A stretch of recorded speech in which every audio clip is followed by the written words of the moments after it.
A woman uses a magic bowl to replenish baskets of rice from a seemingly bottomless supply. In an era of famine, this rice is a lifesaver. News of the bowl soon reaches the third prince. Knowing the emperor is worried about the famine, the prince realizes that possessing this power could secure his path to becoming the crown prince. 3 days prior, the woman had saved the prince's life. He approaches her, claiming he wants to make her his concubine out of gratitude. However, citing the people's suffering, he asks her to produce 10,000 pounds of rice as relief. Soft-hearted, she agrees, but the prince doesn't know the price. Using the bowl drains the user's life force. As the rice flows, her energy fades, and her hair begins to fall out. The next day, the prince demands another £1,000,000. Woman tells him the basin cannot produce that much. There is a price to pay. The prince doesn't care. The emperor has promised to name him crown prince if he provides the grain within 3 days. He threatens her adoptive parents' lives to force her. After producing thousands of pounds, she ages rapidly. When she fails to meet the £1,000,000 goal, the prince attacks her. She realizes her scheming adoptive sister told the prince about the basin and that her adoptive parents were in league with him all along. Forced to continue, she decides to use her remaining life to make them pay. She accelerates the basin's power, burying her adoptive parents and sister under a mountain of rice. Soon, she begins producing blood rice as her life force is completely depleted. To protect the sister, the prince stabs the woman through the chest. Before dying, she uses her last breath to bury them all in rice. The prince flees in terror, and she eventually dies from blood loss. But suddenly she wakes up and realizes she has been reborn on the day she first encountered the injured third prince. The same night, the magic basin fell into her home. Remembering the betrayal, Sheng Qingci chooses not to save him. Instead, she knocks him unconscious with a wooden club and kicks him repeatedly for good measure. She covers his body with grass so he won't be found, leaving him to die from his injuries. Little does she know, her scheming adoptive sister has also been reborn. Adoptive sister thinking today, she will save brother Xiao Zhan. Tonight, the treasure basin will fall into our home. This time, I will take it all for myself. Just as she expected Sheng Qingci to bring back the third prince, but she brought back a cart of wild vegetables instead, and she immediately realized that the scheming sister had also been reborn. To become the empress in the future, the scheming sister immediately ran to the back mountain to rescue the third prince. Sheng Qingci guessed that the scheming sister would definitely try to snatch the treasure bowl tonight. Thinking of the pain the treasure bowl had brought her in her previous life, she decided to let the scheming sister be the rice-producing machine this time. The more joy you feel when you take it today, the more suffering you'll face in the future. Sure enough, after a short while, the scheming sister brought the third prince home. To become empress one day, she even fed him the only fine rice in the house. Seeing how kind she was, the third prince not only revealed his true identity, but also planned to make her his consort after returning to the capital. The scheming sister was overjoyed. That afternoon, the imperial guard took the third prince back to the palace. She looked forward to becoming the crown princess. After all, if she could get the treasure bowl tonight and help the third prince become the crown prince, she would eventually become the empress. Night fell quickly. A golden light suddenly landed in the backyard. It's the treasure bowl, my destiny. She rushed to the backyard, fearing the Sheng Qingci would take it first. It's finally here. After getting the bowl, she cut her finger to claim it with her blood. In an instant, golden light burst forth. She was ecstatic. The treasure bowl had really accepted me as its master. Seeing that her mother didn't believe the bowl could produce rice, she placed her hand on it. Suddenly, rice began to pour out like a fountain. The whole family was overjoyed. Sheng Qingci also pretended to be happy, but the scheming sister didn't notice a lock of her hair falling to the ground. Sheng Qingci knew this was the price for using the magic bowl. To avoid being noticed, she immediately knelt on the hair and congratulated the scheming sister on becoming the future empress. The title,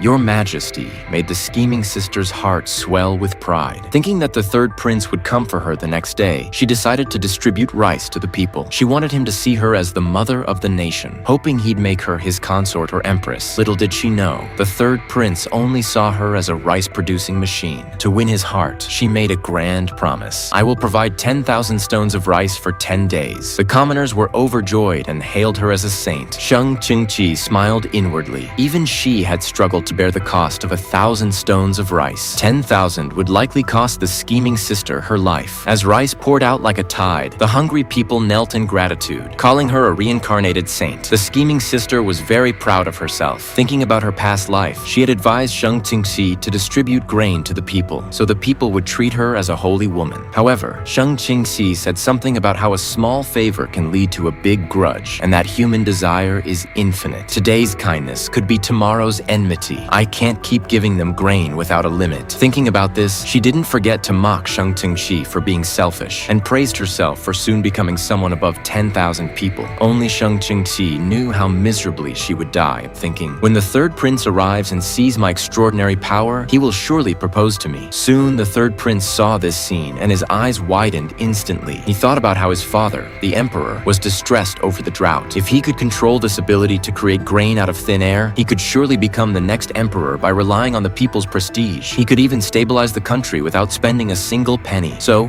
he immediately stepped forward, knelt before the new noblewoman, and called her a holy mother. When Sheng Qingci saw this, she immediately thought of how the third prince had also knelt and begged her in the past. But in the end, she met a miserable death. Thinking that the new noblewoman was about to follow in her footsteps, she was incredibly happy. To gain the ability to create grain out of thin air, the crown prince immediately promised the new noblewoman, as long as you help me become the crown prince, the position of crown princess will be yours. In 7 days at most, I will surely return. But Sheng Qingci knew this wasn't enough. She decided to overpraise the scheming sister, so she told her, as long as you give grain to the people in the name of the third prince, the people will only recognize you as the crown princess in the future. The scheming sister thought so too, and immediately told the people she was giving grain on behalf of the third prince. Many thanks, third prince. Many thanks, holy mother. Seeing the scheming sister's smug smile, she immediately used the treasure bowl to give grain to the people again. But while everyone was scrambling for the grain, the scheming sister suddenly felt weak all over and fainted. When the people saw the grain stop, "We haven't had enough yet. You can't stop." To prevent the scheming sister from stopping, Sheng Qingci told her that since she was giving grain in the name of the third prince, if she stopped, the people would surely resent him. Then his position as crown prince might not be secure. At that time, how will you become the crown princess? The scheming sister thought so too. To become the crown princess, she decided to continue giving grain to the people. But the price of using the treasure bowl was not something she could afford. Soon, the scheming sister found that a large amount of her hair had fallen out. "My hair, why is it like this?" Then she fainted from fear again. Back home, she started eating voraciously. Sheng Qingci told her it was because she had used the treasure bowl for too long, and that her hair fell out due to exhaustion. This made the scheming sister believe that the side effect of using the treasure bowl was exhaustion. So, she immediately asked her parents to help find some ginseng, unaware that the side effect of the treasure bowl was consuming essence and blood. It's only 10,000 pikuls now. When you produce 1,000,000 pikuls of rice, you'll know. Just like that, the second day arrived. The scheming sister ate ginseng while distributing grain to the people. But every time she paused, the villagers would threaten her with the third prince. To secure her position as the crown princess, she endured her weakened body and continued the distribution. However, after only a few pounds, she fainted again. Meanwhile, the emperor was praising the third prince for his service to the people. Thinking of the woman's ability to produce rice from thin air, the third prince made a bold promise to speed up his appointment as crown prince. Hearing this third prince, thinking he will raise 1,000,000 stones of grain, little did he know, this would be the end of scheming women. Soon, a mob of villagers, desperate for grain, arrived at her home to demand more. She ignored their pleas and shut the gates. To make matters worse, another woman stirred the pot, claiming the scheming sister could produce grain with a wave of her hand but simply didn't want to. This enraged the crowd. Before long, the mob began battering the gate with a large wooden ram. Unaware of the danger, the scheming sister still planned to starve the refugees for 3 days to make them more obedient. Just then, a servant rushed in and told her, "The refugees are here with knives and clubs. They're breaking in to steal the grain and kidnap you." As she spoke, the gates were smashed open. The mob rushed in,